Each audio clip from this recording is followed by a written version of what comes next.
Boa tarde a todas, boa tarde a todos. Hoje é dia 1º de junho, segunda-feira.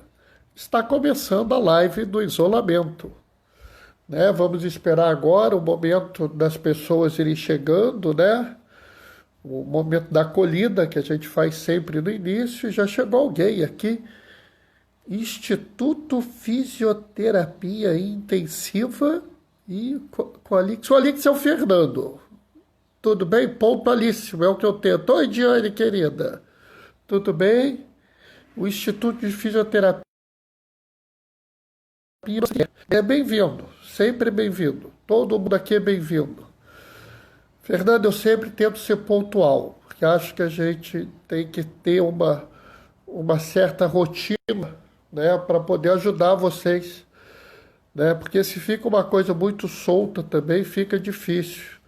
Denise, seja bem-vinda. Djalma e Doraci também, né? Alguns já devem ter visto. Amanhã tem duas lives, né? Uma live vai ser às 15h30 e depois, mais tarde, não no Instagram, mas no Facebook, teremos uma live para discutir a verdade, a fé e a verdade nos dias de hoje. Né, uma discussão super atual que vai ter um diálogo, né, com a teologia e com a filosofia. Oi, Cadu, seja bem-vindo. Fez um plantão bom ontem? Falei sobre isso hoje. Estava na conversa com a Elvas e aí estava de olho no celular. Olha aí, ó, tá vendo? Ó, né? Fernando, Elvas, são pessoas que fazem parte de um grupo que eu frequento, que é um grupo muito interessante, que vocês já ouviram falar aqui, né? Ali a gente exercita um bom diálogo o tempo todo, né? Mesmo havendo discordância de opinião, o que vale é o diálogo. Oi, Maria Alice, tudo bem? Boa tarde. Que bom que o plantão foi tranquilo, Cadu. Né? Hoje a gente volta ao tempo comum, né? Você tem o tempo do Natal, acaba o tempo do Natal, nós temos uns diazinhos de tempo comum. Marcelo e Celinha, sejam bem-vindos. Nós temos uns diazinhos de tempo comum, entramos na Quaresma, entramos na Páscoa. O tempo da Páscoa acabou ontem, hoje nós estamos no tempo comum, né? E a espiritualidade do tempo comum é muito especial, porque é a espiritualidade do cotidiano, do ordinário, né? A gente tem, às vezes, uma fixação em achar que tudo tem que ser magnífico, gigantesco, mas não raro as coisas podem ser no cotidiano, no dia a dia, né? Nós estamos super bem aqui, né? Tranquilos, né? Com meu cabelo super penteado, como vocês podem ver. É uma flor de formosura, né? Inclusive ele está adotando assim um formato diferente, né? Eu ainda estou decidindo se eu vou fazer trança ou se eu vou fazer assim, o cabelo para cima assim, né? Mas aí é assim mesmo. Ainda bem que você riu, Maria Alice, porque eu estou fazendo uma palhaçada mesmo, né? Estou batendo aqui, estou dando um tempinho aqui para gente esperar, né? Ver se mais algumas pessoas chegam, né? Hoje é muito interessante, porque tinha o Funério, ele mesmo, exatamente. Olha só, eu estava tentando me lembrar o personagem, é ele mesmo. Né? Hoje é interessante, porque nós temos aqui, né, um pedacinho pequeno, uma coisa muito pequena, né? Mas tem muita coisa para ser falada nesse pedacinho pequeno, é muita coisa, né? Denise, eu cortei o do Cassal, ficou lindo, vou cobrar. Olha só, é isso mesmo, é assim mesmo. Né? Vamos nós. Né? Eu já falei com o mozinho para cortar meu cabelo, entendeu? Eu é que não posso, porque se eu na barba, né, faço caminho de rato, imagina se eu for cortar o meu cabelo. Fernando, parabéns. Fernando fez aniversário ontem, pessoal. Né? Ele deu um jeito de não aparecer porque achou que eu não ia dar os parabéns, mas eu estou dando os parabéns para ele hoje. Ele fez aniversário ontem. Oi, Vanessa, tudo bem? Seja bem-vinda. Né? Tá vendo? Você achou que eu esqueci, né, Fernando? Não esqueci, não. Né? Às vezes eu não consigo fazer tanta coisa ao mesmo tempo, né? Mas é importante a gente aproveitar, né, já que a gente está entrando no tempo comum, que a gente entenda que o tempo comum não é um tempo bobo, é a maior parte do ano litúrgico, e a gente tem que entender que é no ordinário, é no dia a dia que a gente vai encontrar o caminho com Jesus e o caminho para Jesus, né? Nossa vida não é de fatos especiais, mas é do dia a dia, né? Nunca eu me esqueci do seu aniversário. Ora as bolas, Fernando. Fátima entrou, tudo bem, Fátima? Fátima conseguiu, agora há pouco ela me mandou uma mensagem dizendo que ela teve que ver pelo YouTube. Né? O objetivo de eu pôr no YouTube, de eu pôr no IGTV, é justamente que as pessoas tenham acesso a essas lives mesmo. Né? Lembrando que todo dia às 15h30, mas, por exemplo, amanhã tem a live das 15h30, que é a live que a gente está participando agora. Hoje, seja muito bem-vinda, Jaque. E amanhã vai ter uma outra live à noite no Facebook, depois eu vou pôr o link no Instagram, né? Que a gente vai discutir fé e verdade, né?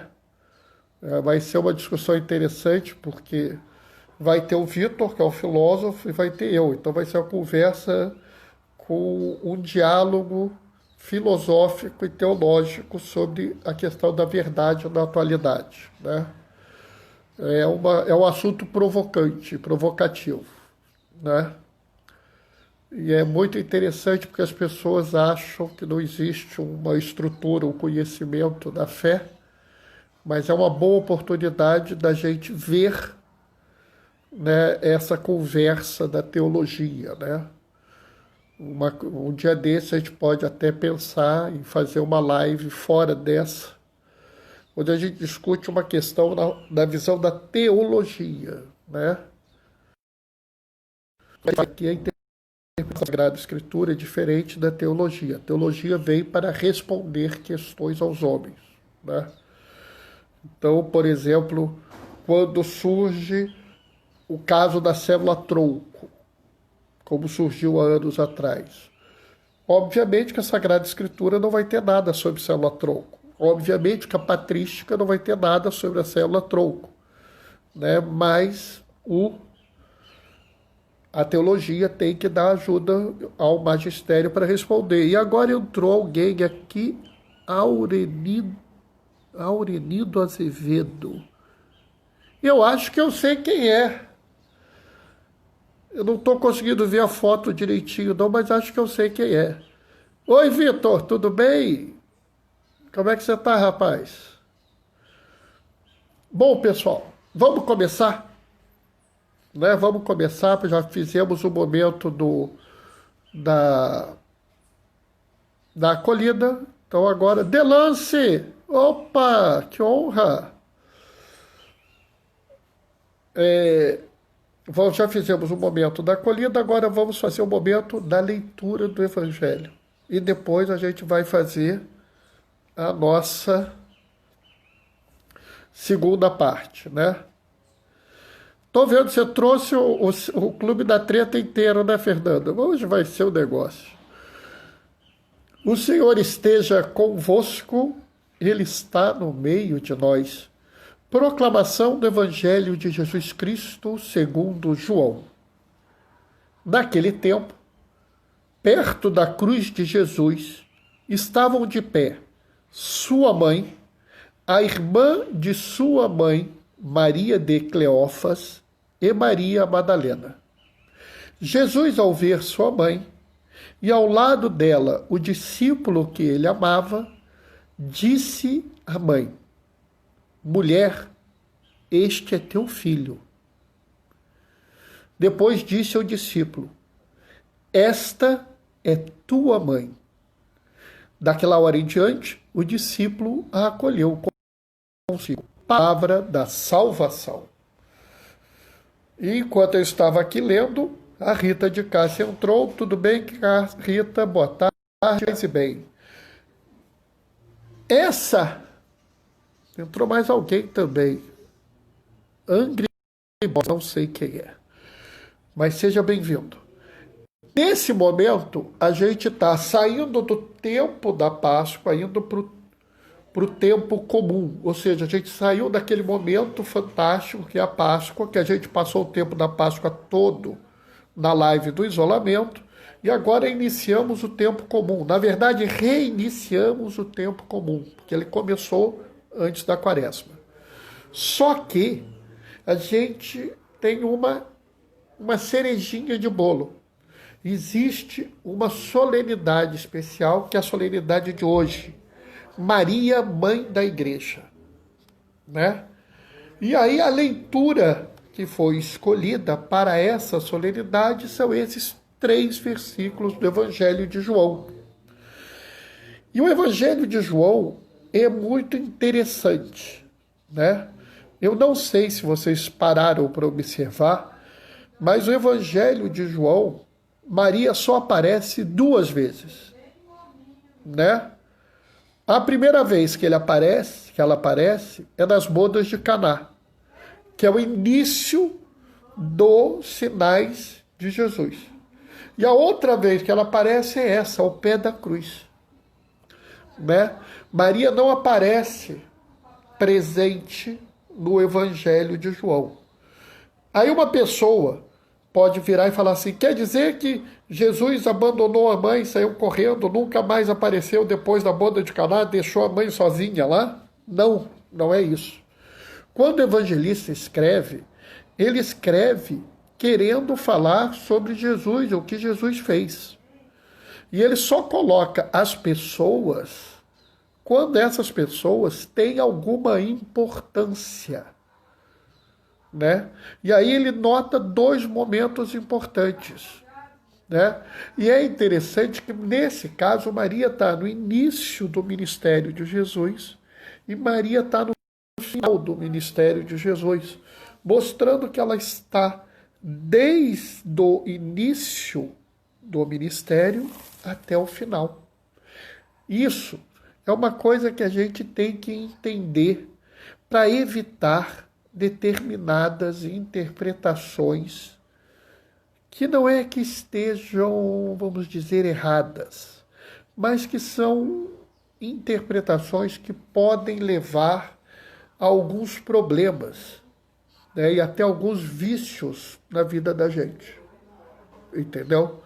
Então, observem bem, não há aqui nenhuma situação de destaque especial para as mulheres, né? As 3 mulheres, a mãe de Jesus, a tia de Jesus, e Maria Madalena, né, também conhecida como Maria Magdala, né, que é uma discípula de Jesus, né, lembrando que para João, Gonzaga, tudo bem? Lembrando que para João só existe discípulo, não existe apóstolo, todos são discípulos, né? Uma discípula de Jesus que, a partir de um dado momento, começa a ser muito próxima desse núcleo central, desse núcleo próximo de Jesus, que era composto por algumas mulheres, né? Maria de Cleófas, a outra Maria, esposa de Cefas, né? Eu vivo lembrando as pessoas, quem será esse Cefas? Né? Cefas é cabeça. Quem será que é essa Maria? Né? Já pararam para pensar? Né? Então havia essas 4 mulheres, havia alguns discípulos que se tornam importantes. Então havia um discípulo chamado Matias, que depois é colocado no lugar de Judas Iscariote. Existia um discípulo de nome João Marcos, mas que ele é depois apresentado como Marcos, Sabe quem é? O evangelista. Então havia essas pessoas que estavam ali no dia a dia. E essas mulheres estavam ali. E a relação aqui é uma relação absolutamente normal. A mãe está vendo o seu filho sendo crucificado, sendo morto de forma absolutamente bárbara, né, por uma injustiça, né? E aí é muito interessante, porque vocês veem que é uma situação absolutamente, vamos dizer, dentro de um script. O que eu quero dizer com script? Qual é a grande preocupação de Jesus com Maria? Sabe qual era? Maria era viúva, né? Maria não tinha outro filho. Então, a se tornar uma viúva com o filho morto, não teria sustento para Maria. Então ele aproveita e manda que Maria seja cuidada por um de seus discípulos. Qual discípulo? É João. Mas, Bernardo, não está escrito o nome de João aqui. Não está. Mas a gente acredita que esse discípulo que ele amava era João. Então, nota bem, é uma coisa absolutamente corriqueira que está acontecendo aqui. Eu não quero deixar minha mãe caída sem nenhum sustento, sem nenhuma proteção social, não quero que ela vire uma mendiga. Eu me preocupo com a vida de todos, não vou me preocupar com a vida da minha mãe? Claro que vou. Então, o que eu faço? Eu viro e falo: João, cuida da minha mãe. Oi, Daniel, tudo bem? Né? Então, entendam bem, o que ele está fazendo aqui é uma atitude totalmente prevista para aquela situação. Ele está protegendo a mãe viúva, que não tem outro filho. É uma sociedade onde não existe nenhuma seguridade social, né? Então ela ia virar uma mendiga, ele protege a mãe dele, né? O que a gente tem que entender é que isso traz algumas implicações importantes para a gente hoje, né? Primeiro, do mesmo jeito que Jesus não quis deixar a igreja que ia nascer órfã, do mesmo jeito que Jesus não queria deixar os seus apóstolos sem um apoio, um advogado, o Espírito Santo, Jesus também não quer deixar a sua mãe desamparada. Jesus aqui está fazendo uma estrutura para corrigir algo que é errado. Ele está aqui claramente fazendo o papel de nos indicar uma coisa terrível que as pessoas esquecem, que é o pecado social. E o Soares entrou. Seja bem-vindo, Soares. Que é o pecado social. Sim, existe pecado social. Não existe só pecado venial e pecado mortal ou grave. Existe o pecado social. O pecado entrelaçado dentro da estrutura da sociedade. Então, na sociedade daquela época, mulher não valia nada, né? E pior, mulher não podia ter emprego. Então, a mulher vivia absolutamente dependente dos homens, né? Primeiro de seu pai, depois de seu esposo, depois de seus filhos, né? E não havia nenhuma preocupação com a mulher que saísse desse esquema. Isso era injusto e Jesus corrige a injustiça. Isso é importante para que nós, que se queremos seguir Jesus, tenhamos o entendimento que cabe a nós corrigir as injustiças também. Cabe a nós mostrar e corrigir toda e qualquer estrutura injusta que leve à morte, que leve ao sofrimento, que leve ao agravo e à desigualdade. Tá? Mas vai adiante. Do mesmo jeito que Jesus se preocupa com sua mãe, a gente tem que entender que essa preocupação é uma preocupação perene, é uma preocupação eterna. Jesus se preocupa com cada um de nós, né? Como eu falei, se vocês olharem na oração que ele faz, ele reza por aqueles que vão crer nele, né? Então ele também reza por cada um de nós. inclusive cada um de vocês que estão aqui ouvindo essa live, porque eu duvido que um grande motivo que vocês tenham vindo ver essa live é olhar o meu belo cabelo despenteado ou a minha barba quase toda branca. Vocês vieram aqui trazidos pelo interesse nessa pessoa que nós sabemos que é Deus, mas que alguns podem ainda não ter entendido isso. Né? Se lembra que eu já falei que a nossa religião é uma religião do caminhar. Nós caminhamos na fé até o Cristo. Né? Mas aqui também tem uma coisa que é muito importante. É que Maria é uma pessoa do dia a dia. Existe algumas pessoas que talvez, por viverem num momento diferente, talvez por terem tido uma catequese alterada, ou até por um excesso de piedade. Né? Às vezes as pessoas assim têm tamanha admiração, tamanho carinho que começam a se exceder. Né? Maria é uma pessoa chave para nós e não há como a gente negar a importância dela para a igreja. Né? Se você pega os textos da patrística, quando Maria morreu, todos os apóstolos que estavam por ali foram ao velório dela. Né? E Tomé, inclusive, atrasou a viagem dele para a Índia para ver a mãe de Jesus. Né? Maria estava presente no Pentecostes. Ela era uma pessoa que ficou com uma posição chave depois da morte do seu filho. Né? O Evangelho, o Ato dos Apóstolos, aliás, vai falar em Tiago, Pedro e João, principalmente esses três, porque é uma sociedade absolutamente centrada no homem. Mas quando você lê os textos da patrística, você vê que Maria, desde o início, era uma pessoa de uma importância dentro da igreja muito grande. Mas a gente tem que tomar cuidado, porque tem gente que quer dar a Maria uma importância que ela não tem. E que ela nunca quis ter. Isso é que é interessante. Né? Algumas pessoas querem colocar Maria como uma rainha, né? Maria como uma intercessora especial. Né? Maria era uma mulher como toda e qualquer outra mulher.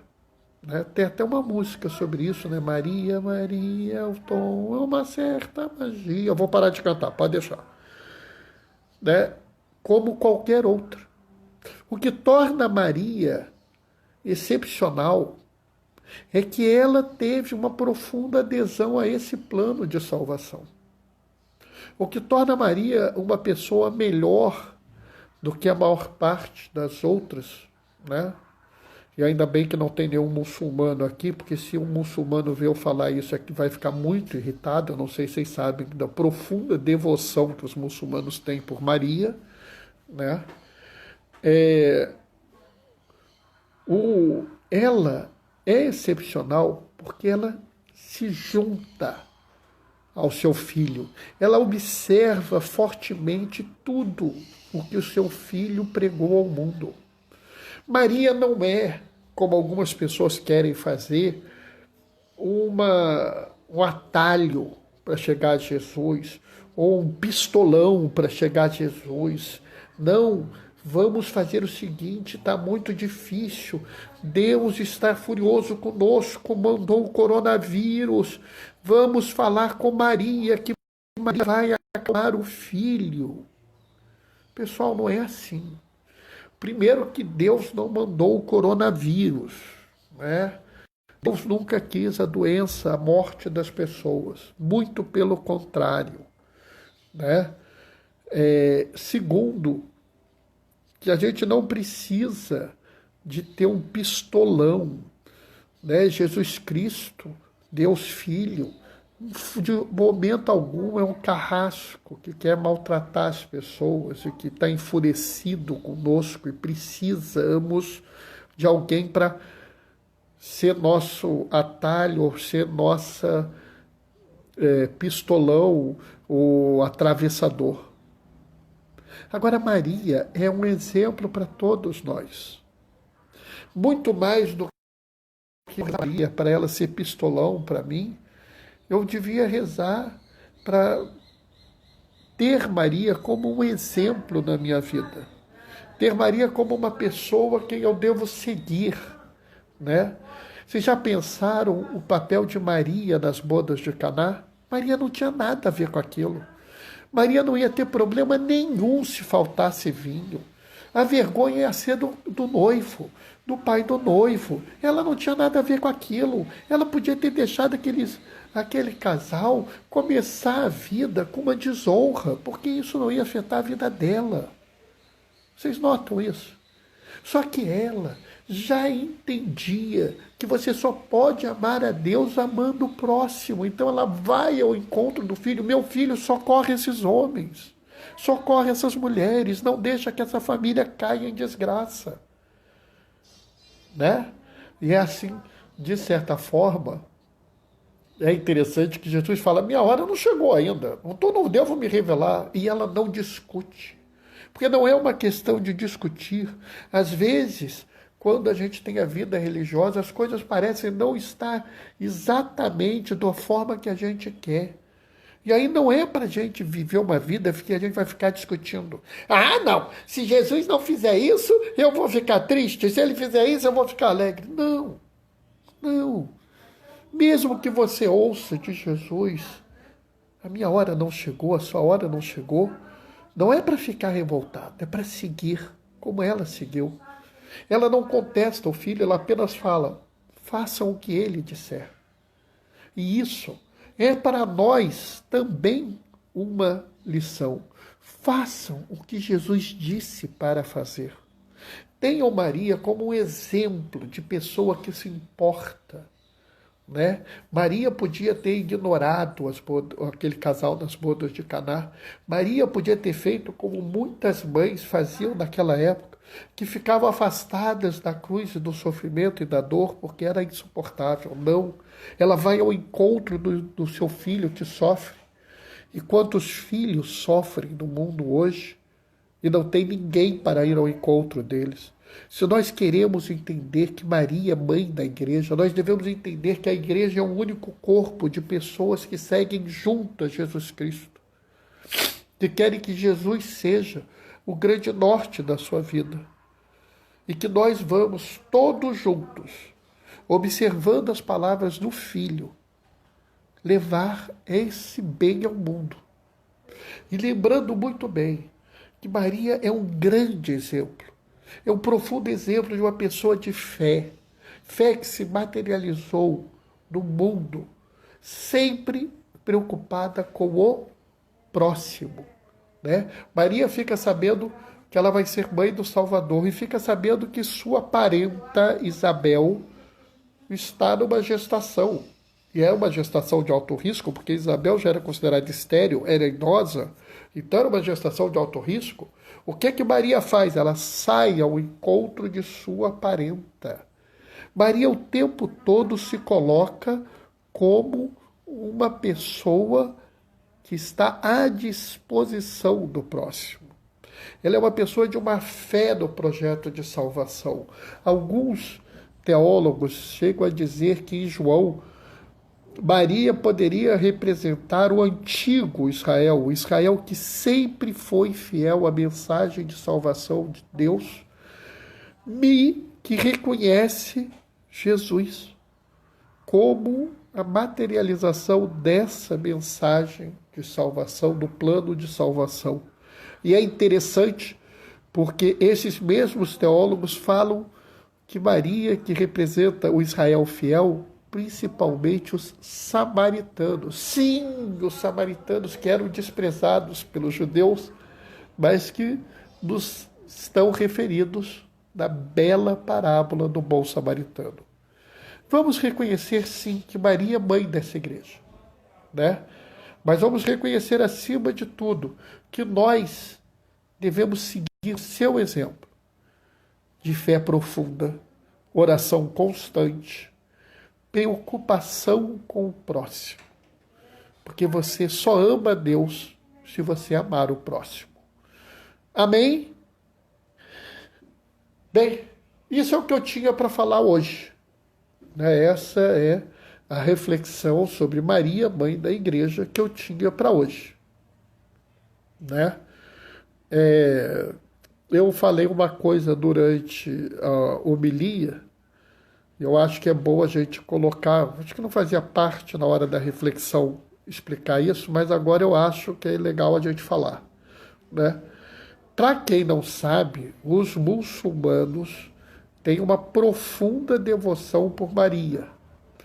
Inclusive é muito interessante, porque se você conversa com um muçulmano e ele fala em Maria, mãe de Jesus, o muçulmano tem mania de fazer, assim, dentro da religião deles, eles fazem determinadas falas. Então, por exemplo, quando eles falam do profeta Muhammad, eles falam: o profeta Muhammad, que Deus o tenha em sua, que Alá o tenha em sua glória, né? Eles fazem essas falas, né? E quando eles falam de Maria, mãe de Jesus, não raro os muçulmanos falam: Maria, a mulher mais perfeita que existiu, que existe e que existirá. Então, é interessantíssimo, porque se você conversa com um muçulmano, ele tem uma profunda devoção com Maria, conhece todas as passagens de Maria que a gente possa imaginar, entendeu? Defende Maria, assim, com uma profunda preocupação de defesa de Maria, né? Então vocês veem que Maria é uma pessoa tão espetacular, é um exemplo tão maravilhoso, que ela transcende, né, a religião cristã. Ela atravessa a religião cristã e vai até a religião muçulmana, né? Então, assim, eu conheço várias religiões que têm Maria como um exemplo, né? É importante que a gente pense isso na vida da gente. Bom, e aí, pessoal? Vocês querem falar alguma coisa?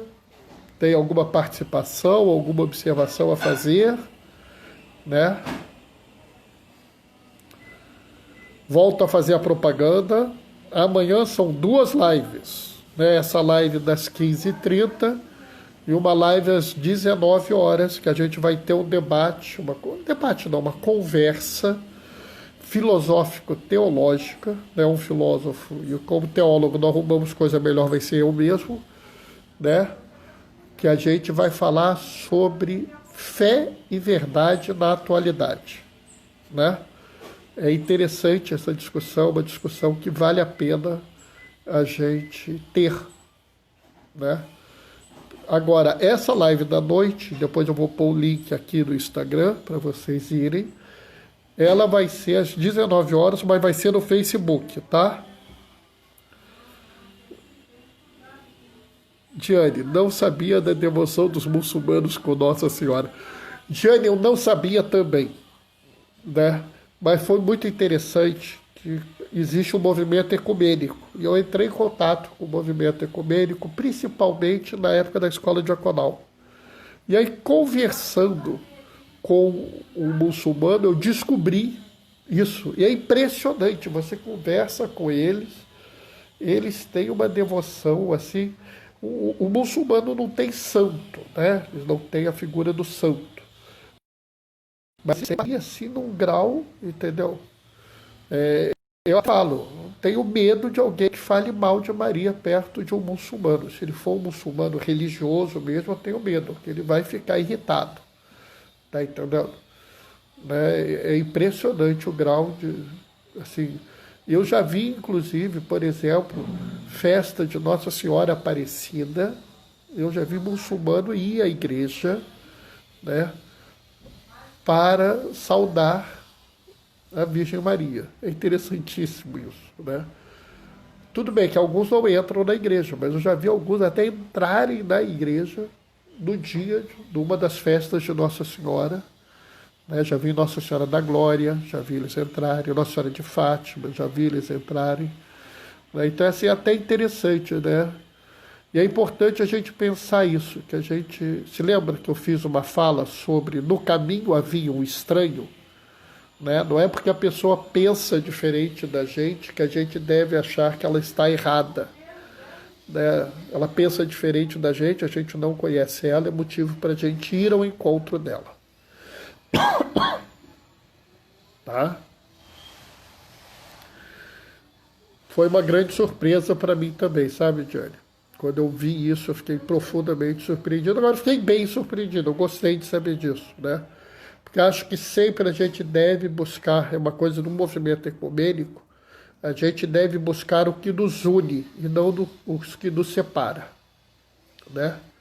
E o Papa Francisco uma vez falou uma coisa muito boa, porque eles foram fazer um ato ecumênico e as pessoas ficaram, não, mas como é que vai fazer isso, vai fazer aquilo, vai ter aquilo outro? Ele falou assim, não, essas coisas deixa para os teólogos discutirem, né? A gente vai fazer a nossa oração, né?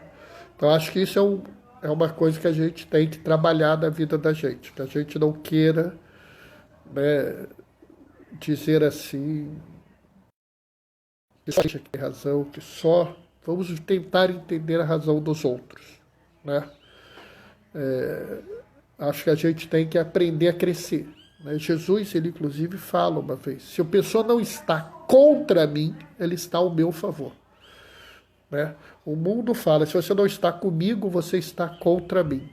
Jesus fala, se você não está contra mim, você está ao meu favor. As frases são diferentes, elas podem parecer que não, mas elas são profundamente diferentes. Quando o mundo fala, se você não está comigo, você está contra mim, o movimento é de exclusão.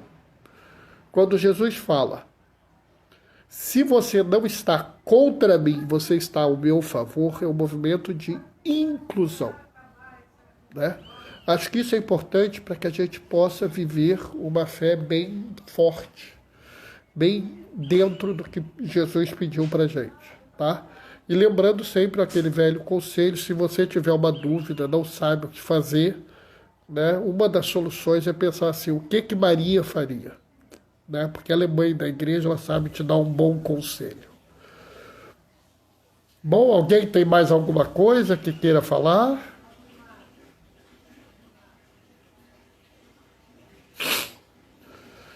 Bom, pessoal, então eu vou dar minha bênção para vocês, né? Agradeço a todos que tiveram a paciência de me ouvir, né? E amanhã às 15h30 tem outra live. Amanhã às 19 horas tem a live onde a gente vai discutir fé e verdade na atualidade. E amanhã às 15h30 a live do isolamento, a live de sempre, onde a gente discute o Evangelho. O Senhor esteja convosco, Ele está no meio de nós. Por intercessão de Santa Maria Madalena, desça sobre vós e permaneça para sempre a bênção do Deus Todo-Poderoso. Ele que é Pai, Filho e Espírito Santo. Amém. Que a alegria do Senhor seja a vossa força. Ide em paz e que o Senhor vos acompanhe. Fadu, você entrou na hora da bênção, recebeu a bênção pelo menos, Fadu. Mas não fica triste não, tá? Porque daqui a pouco essa live vai estar no IGTV. Então daqui a pouquinho ela aparece no IGTV e já eu ponho ela no YouTube, tá? Mas saiba que você ganha a benção. Então tá bom, recebeu a benção, tá bom. Gaioso, você só entra agora. Já estou despedindo o povo, Gaioso. Como é que você faz isso comigo? Gaioso é meu irmão de diaconato. Daí vai, entendeu? Pessoal, que a alegria do Senhor seja a vossa força. Permaneçam em casa. Fiquem protegidos. E o Senhor sempre vos acompanhe por intercessão de sua mãe, Maria, mãe da igreja. Tchau, tchau. Daqui a pouco tá no IGTV, tá, pessoal? Mais um pouquinho vai pro YouTube. Tchau, tchau.